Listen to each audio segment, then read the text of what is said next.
Hello, નમસ્કાર વિદ્યાર્થી મિત્રો. ફરી પાછા ઈ લર્નિંગ પ્રોગ્રામની અંદર એસએન વિદ્યાલય શાળા પરિવાર વતી હું આપનું હાર્દિક સ્વાગત કરું છું.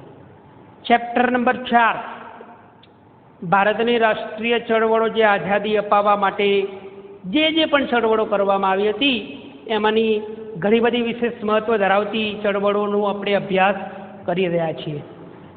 આગળના ચેપ્ટરની અંદર 1857નો વિપ્લવ અને સ્વદેશી આંદોલનનું સ્વરૂપ, જે સ્વદેશી અપનાવો, વિદેશી માલનો બહિષ્કાર કરો અને રાષ્ટ્રીય શિક્ષણ નીતિ અપનાવવાની આપણે વિગતવાર ચર્ચા કરી.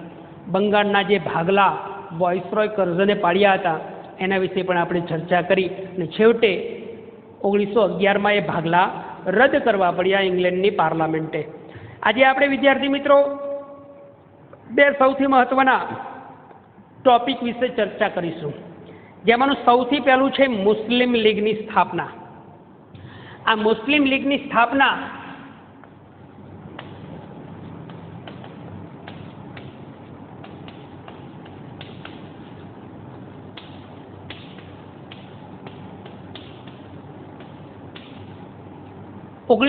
ની અંદર મુસ્લિમ લીગની સ્થાપના કરવામાં આવી. વિદ્યાર્થી મિત્રો, મુસ્લિમ લીગની સ્થાપના કરવા પાછળ અંગ્રેજોનું જબરદસ્ત માઇન્ડ હતું. એના પાછળનું એક રીઝન હતું, બંગભંગનું આંદોલન થયું, સ્વદેશી અપનાવો, વિદેશી માલનો બહિષ્કાર કરવાની જબરદસ્ત ચળવળ થઈ અને એ ચળવળોમાં હિન્દુ અને મુસ્લિમોએ ભેગા મળી અને જબરદસ્ત અંગ્રેજો વિરુદ્ધ લોકજુવાળ ફાટી નીકળવાનું કામ કર્યું અને એ આંદોલનનું જે પ્રેરક બળ બન્યું, પરિણામે અંગ્રેજ સરકારની ઊંઘ હરામ થઈ ગઈ. એટલે એમને આ મુસ્લિમ લીગ બનાવવા માટે અંગ્રેજોના એ વખતના વોઇસરોય મિન્ટોએ ભારતની અંદર જે પણ રાષ્ટ્રીય લડતો થઈ અને એ રાષ્ટ્રીય લડતોની તાકાત વધી ગઈ હતી અને એના જ પરિણામ સ્વરૂપે વોઇસરોય મિન્ટોએ આ લડતોને કચડી નાખવા માટે અને હિન્દુ મુસ્લિમની એકતા તૂટે એ માટે વોઇસરોય મિન્ટોએ મુસ્લિમોના એક ઉપરના વર્ગના, ઉચ્ચલા વર્ગના મુસ્લિમોના તરફદાર તરીકે સમજાવવામાં આ મિન્ટો છે એ સફળ રહ્યો અને એને મુસ્લિમોનો એક અલગ વર્ગ બને એ માટેના એને પ્રયાસો કર્યા.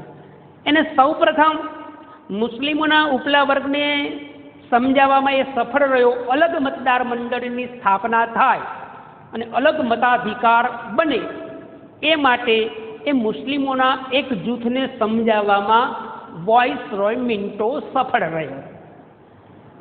એ વખતના વિદ્યાર્થી મિત્રો ધાર્મિક વડા આગા ખાન અને એની સાથે ઘણા બધા એવા મુસ્લિમ અગ્રગણ્ય નેતાઓ હતા.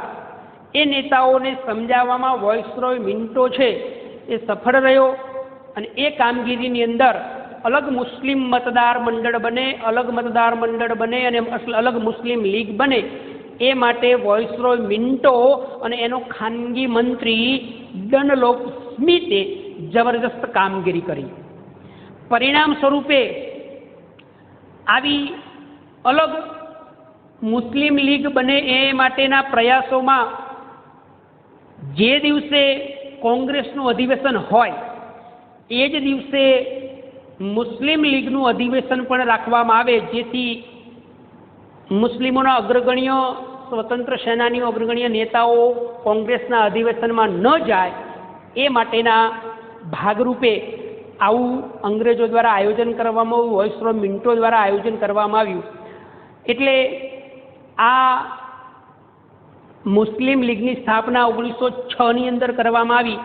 એમાં વોઇસરોય મિન્ટો, ધાર્મિક વડા આગા ખાન, રહીમુલ્લા ખાન અને બીજા એવા વોઇસરોયનો ખાનગી મંત્રી ડનલોપ સ્મિથની અગત્યની ભૂમિકા ભજવી અને પરિણામ સ્વરૂપે અલગ અલગ જે બાબતો હતી એ અલગ મતદાર મંડળની બાબત કે પછી અલગ મતાધિકારની બાબત કે અલગ પાકિસ્તાનની માગણી છે એ મુસ્લિમોની હતી જ નહીં, એ અંગ્રેજોની પેદાશ હતી, એ અંગ્રેજોનો વિચાર હતો અને એ અંગ્રેજોનું ષડયંત્ર હતું અને એ ષડયંત્રમાં અંગ્રેજો સફળ થયા. પરિણામે આ અંગ્રેજોની એ માંગણી એ વિચારના પરિણામ સ્વરૂપે જ હિન્દુ મુસ્લિમના બે ભાગ પડ્યા અને એ પરિણામ સ્વરૂપે ઘણા બધા એવા લેખકો લખે છે કે આ અલગ પાકિસ્તાનની માગણી એ મુસ્લિમોની હતી જ નહીં, કારણ કે એ રહીમતુલ્લાહ કે મોહમ્મદ અલી ઝીણા એ અલગ પાકિસ્તાનની માગણી કરવાની તરફેણમાં નહોતા, પરંતુ આ વિચાર એ વોઇસરોય મિન્ટોનો જ હતો અને એટલા માટે જ ઘણા બધા એવા લેખકો છે એ લેખકો મુસ્લિમ કોમવાદનો પિતા તરીકે વોઇસરોય મિન્ટોને જોવે છે અને એ વોઇસરોય મિન્ટોના પરિણામ સ્વરૂપે જ વિદ્યાર્થી મિત્રો એ અલગ પાકિસ્તાન બન્યું અને એ અલગ પાકિસ્તાનની માંગણી એ મિન્ટોની જ હતી અને એ મિન્ટોનું જ પ્રયાસોના પરિણામ સ્વરૂપે ભારતની અંદર હિન્દુ મુસ્લિમના બે ભાગ પડે, અંદરો અંદર આ હિન્દુ મુસ્લિમ ઝઘડા કરે અને એના પરિણામ સ્વરૂપે બે દેશ એક દેશના બે ભાગ પડે અને એ ભાગડામાં આ વોઇસરોય મિન્ટો સફળ થયો અને એટલા માટે જ વોઇસરોય મિન્ટોને મુસ્લિમ કોમવાદનો પિતા તરીકે ઓળખવામાં આવે છે અને એ અલગ પાકિસ્તાનની માગણી રહીમતુલ્લાહ કે મોહમ્મદ અલી ઝીણાની નહીં પણ વોઇસરોય મિન્ટોની જ હતી.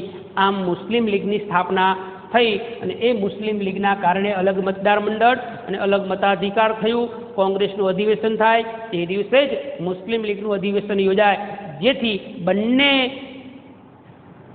કોમો વચ્ચે વૈમનસ્ય ફેલાય અને એનો લાભ અંગ્રેજોને મળે એવા નીતિના ભાગરૂપે અંગ્રેજો સફળ થયા.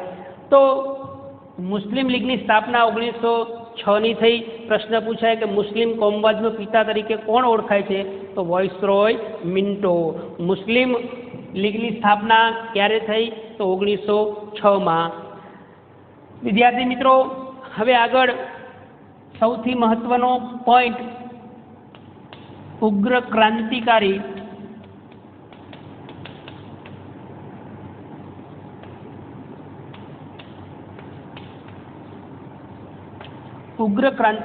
ચળવળનો ઉદ્ભવ. 4 ગુણની અંદર પ્રશ્ન પૂછી શકાય. ઉગ્ર ક્રાંતિકારી ચળવળનો ઉદ્ભવ અને એનો વિકાસ.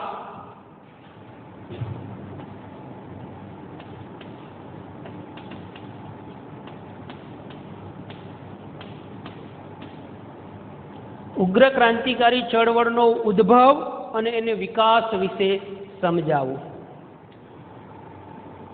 અલગ અલગ પ્રકારના આંદોલનો થયા અને એ આંદોલનોના પરિણામ સ્વરૂપે જ ભારતની અંદર હવે ઉગ્ર ક્રાંતિકારી ચળવળોની શરૂઆત થઈ. આ ઉગ્ર ક્રાંતિકારી ચળવળોની શરૂઆત કરવા માટે અંગ્રેજો સામેની જે ઢીલી પોચી નીતિ હતી એ નીતિનો જબરદસ્ત વિરોધ કરવા માટે ભારતની અંદર નવયુવાનો, જેમાં વાસુદેવ બળવંત ફડકે, ચાફેકર બંધુઓ, વીર સાવરકર, બારિન્દ્ર કુમાર ઘોષ, ખુદીરામ બોઝ, શિવરામ રાજગુરુ, રામપ્રસાદ બિસ્મિલા, ચંદ્રશેખર આઝાદ, ભગતસિંહ, રાજગુરુ, સુખદેવ, બટુકેશ્વર દત્ત, રોશનસિંહ જેવા અનેક નવયુવાન સ્વતંત્ર સેનાનીઓએ ભારતને આઝાદી અપાવવા માટે પોતાના પ્રાણની બલિદાન આપવા માટે પણ હવે તેઓ તૈયાર થયા હતા.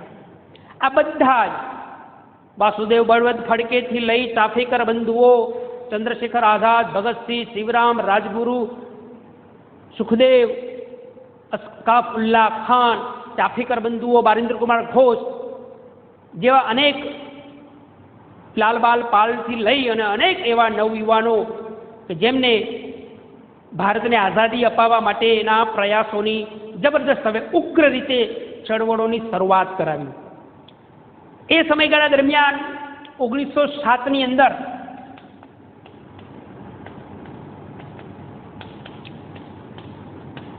સુરત ખાતેના કોંગ્રેસ અધિવેશનમાં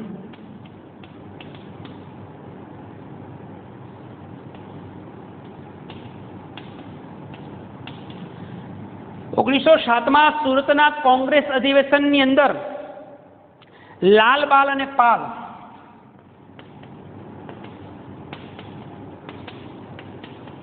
લાલા લજપતરાય, બાલ ગંગાધર તિલક અને બિપિનચંદ્ર પાલ, લાલા લજપતરાય, બાળ ગંગાધર તિલક અને બિપિનચંદ્ર પાલ દ્વારા આ નવયુવાનોએ કોંગ્રેસની જે ઢીલી પોચી નીતિ, આજીજી કરવાની, વિનંતી કરવાની, ભલા બાપા કરવાની, અંગ્રેજોને કે જેમને આઝાદી આપી દો, એ નીતિથી આ નવયુવાનોને ખૂબ અસંતોષ હતો. અને પરિણામે આ કોંગ્રેસના એ સુરતના અધિવેશનની અંદર બે ભાગ પડ્યા. એક જહાલ અને એક મવાડ.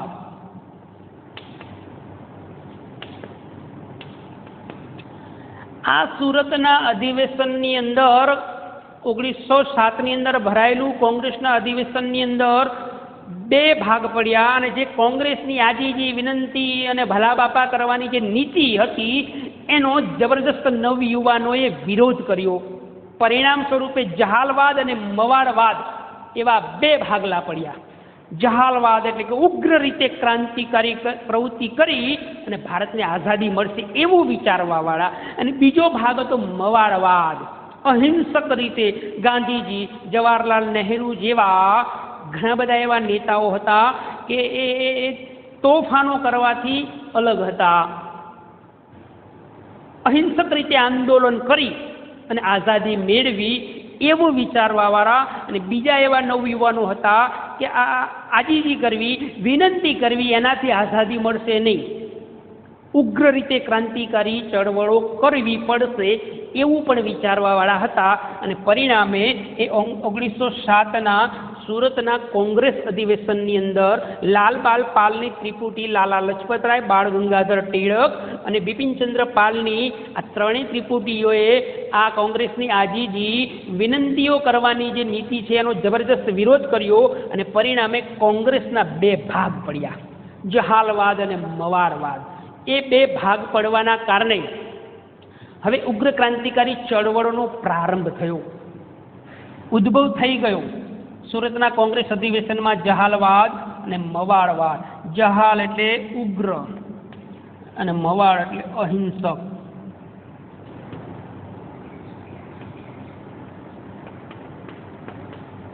હિંસા કરવી નહીં, આ હિંસા કરીને જ કે મળશે આઝાદી, આ કે હિંસાથી મળશે નહીં, એવા બે ભાગ પડ્યા.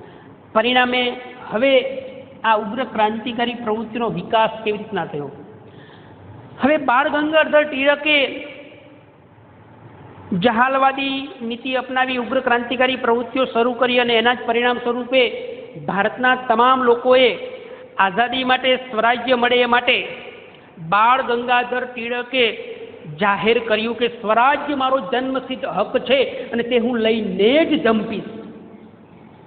આ સૂત્ર નવયુવાનોમાં પ્રચલિત બન્યું. બાળ ગંગાધર ટિળકે ભારતના નવયુવાન લોકોને સંબોધન કરી અને એને જાહેર કર્યું કે સ્વરાજ્ય મારો જન્મસિદ્ધ હક છે અને તે હું લઈને જ જંપીશ. આવું જાહેર કરવાના કારણે નવયુવાનોમાં અને જહાલવાદી નીતિ ધરાવતા એ સ્વતંત્ર સેનાનીઓમાં જબરજસ્ત જોશ મળ્યો, આક્રોશ થયો. આ નવયુવાનો ભારતની આઝાદી અપાવવા માટે પોતાના પ્રાણ આપવા પર તૈયાર થઈ ગયા હતા. અને બીજાના પ્રાણ લેવા હોય કે અંગ્રેજોના પ્રાણ લેવા હોય તો એ પ્રાણ પણ લઈ શકતા હતા. અને પ્રાણ આપવા માટે, આઝાદી માટે પોતાના પ્રાણ એ હસતા મુખે આપવા પણ તૈયાર થઈ ગયા હતા.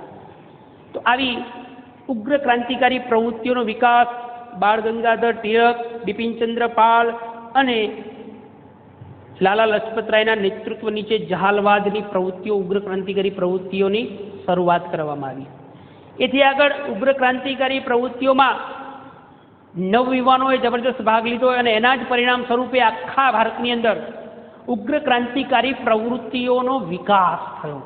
ઘણા બધા એવા રાજ્ય પશ્ચિમ બંગાળ, ગુજરાત, મધ્યપ્રદેશ, મુંબઈ, ઉત્તર પ્રદેશ, આવા બંગાળ, આવા અલગ અલગ પ્રાંતોની અંદર ઉગ્ર ક્રાંતિકારી પ્રવૃત્તિઓનો વિકાસ થયો અને એના જ પરિણામ સ્વરૂપે ઘણા બધા નવયુવાનો ભારતની આઝાદી અપાવવા માટે આ જહાલવાદના નેતૃત્વ નીચે એ યુવાનોની અંદર આઝાદી અપાવવા માટેની પ્રેરણા બળ પૂરું પાડ્યું. એથી આગળ ભારતને આઝાદી અપાવવા માટે ઘણા બધા એવા સંસ્થાઓનો પણ સહયોગ થયો અને એ સંસ્થાઓનો વિકાસ પણ થયો. ઉગ્ર ક્રાંતિકારી પ્રવૃત્તિઓની અંદર ઘણી બધી એવી સંસ્થાઓમાં વાત કરીએ તો મિત્ર મેળા સોસાયટી, અભિનવ ભારત સમાજ, અનુશીલન સમિતિ, અંજુમને મોહિલ્લાને વતન, આવી અનેક પ્રકારની સંસ્થાઓના પ્રયાસોથી ઉગ્ર ક્રાંતિકારી પ્રવૃત્તિઓને વેગ મળ્યો.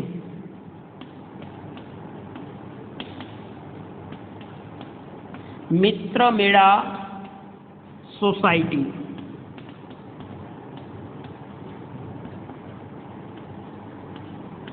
અભિનવ ભારત,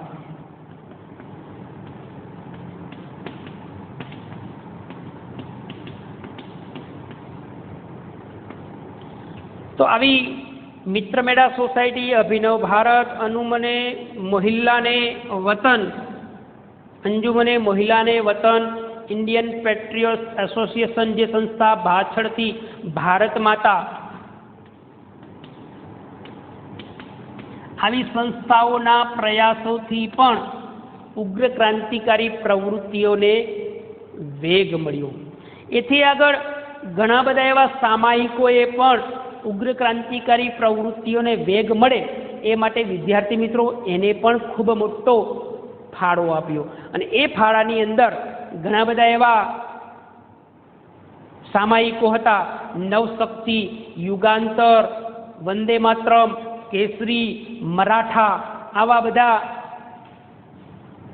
સામાયિકો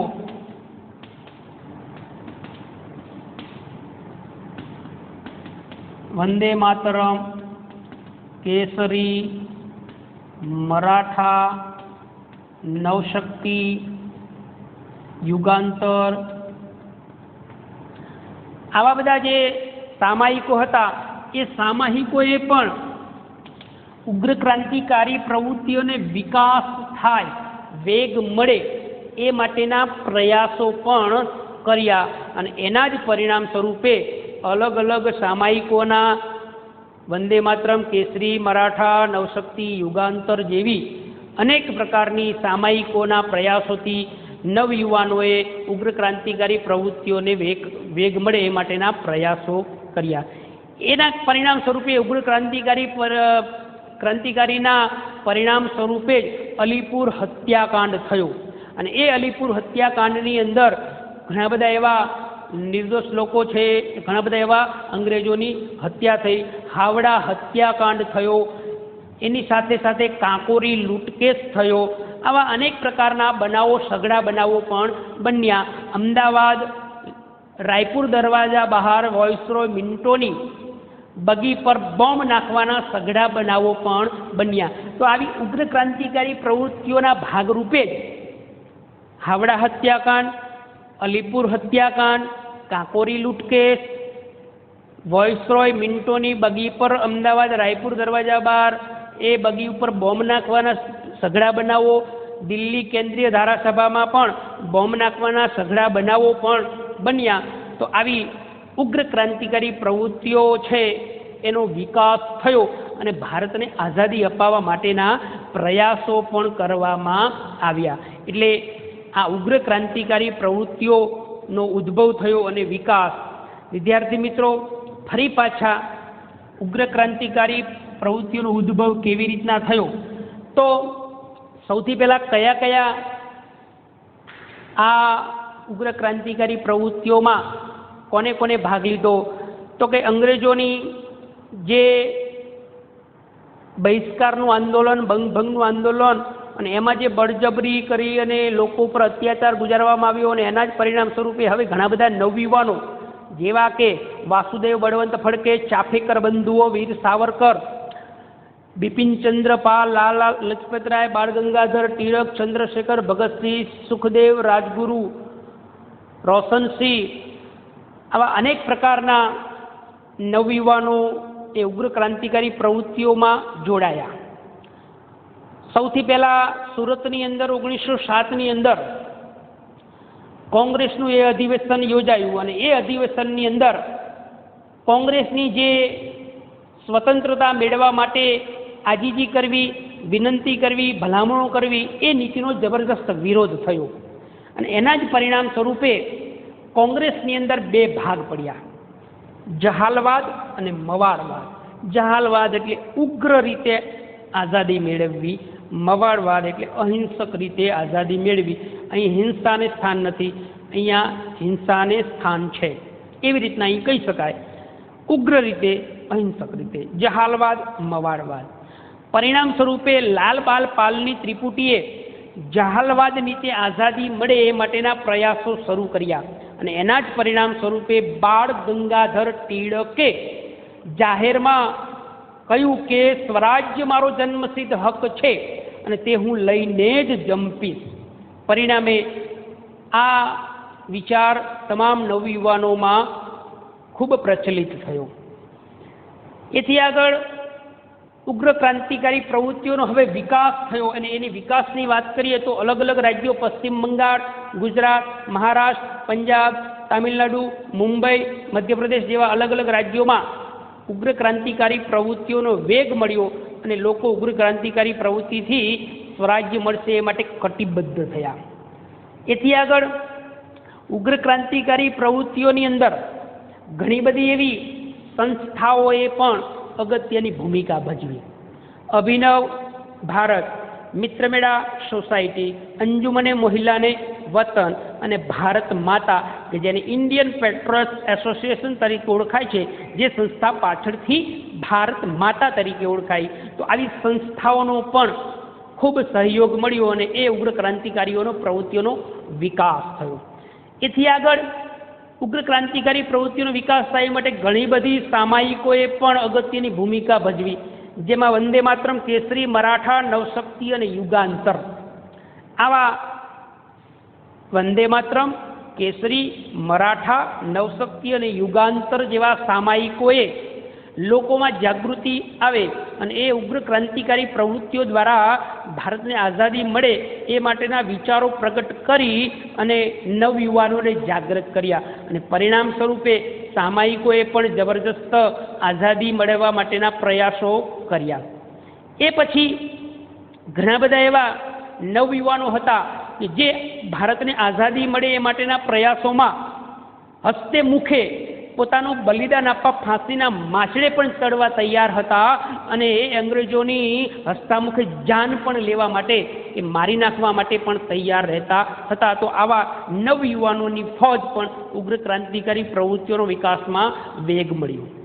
એ પછી આગળ વાત કરીએ તો આવી અનેક પ્રકારની ઘણી પ્રવૃત્તિઓની અંદર અલગ અલગ રાજ્યોમાં પ્રવૃત્તિઓ થઈ અને એના જ પરિણામ સ્વરૂપે ઘણા બધા એવા હત્યાકાંડો થયા અને એ હત્યાકાંડોની અંદર વાત કરીએ તો અલીપુર હત્યાકાંડ થયો, જેમાં 34 જેટલા લોકો મૃત્યુ પામ્યા. કાંકોરી લૂંટકેસ થયો અને એમાં પણ ઘણા બધા એવા લોકોની હત્યા થઈ અને અમદાવાદ રાયપુર દરવાજા બહાર વોઇસરોય મિન્ટોની બગી ઉપર બોમ્બ નાખવાના સઘળા બનાવો પણ બન્યા. કાંકોરી લૂંટકેસ, લાહોર હત્યાકાંડ અને દિલ્હી કેન્દ્રીય ધારાસભામાં બોમ્બ નાખવાના સઘળા બનાવો પણ બન્યા. તો આવી જબરદસ્ત ઉગ્ર ક્રાંતિકારી પ્રવૃત્તિઓનો વિકાસ થયો, એનો ઉદ્ભવ થયો અને એ ઉદ્ભવ થયા પછી ભારતના ગામડા, શહેરોમાં, નગરોમાં અને નવયુવાનોમાં ખાસ કરી અને એનો જબરદસ્ત વિકાસ થયો અને આઝાદી અપાવવાના પ્રયાસોમાં તેઓ મહદઅંશે સફળ પણ રહ્યા અને એમના પ્રયાસોથી જ ભારતને થોડા વર્ષો બાદ આઝાદી મળી. તો આવી રીતના ઉગ્ર ક્રાંતિકારી પ્રવૃત્તિઓ થઈ, એનો ઉદ્ભવ થયો અને વિકાસ થયો. આવતા વખત અહીં આ ટોપિક મુસ્લિમ લીગ અને ઉગ્ર ક્રાંતિકારી ચળવળનો ઉદ્ભવ અને વિકાસની આપણે વાત કરી. ફરી પાછા એક નવા ટોપિક સાથે, એક નવા કોન્સેપ્ટ સાથે હું આપની સમક્ષ હાજર થઈશ. ત્યાં સુધી તમે જેટલું પણ ચલાવ્યું છે એનો ઝીણવટમાં પૂર્વક ઝીણવટ પુસ્તક લઈ અને એનો અભ્યાસ કરજો. મેં ચલાવ્યું છે એનો અભ્યાસ કરજો. એ વારંવાર એનો અભ્યાસ કરવાથી 100% એનું પરિણામ મળે છે. વિદ્યાર્થી મિત્રો, અહીં હું આપની રજા લઉં છું. જય હિન્દ, જય ભારત.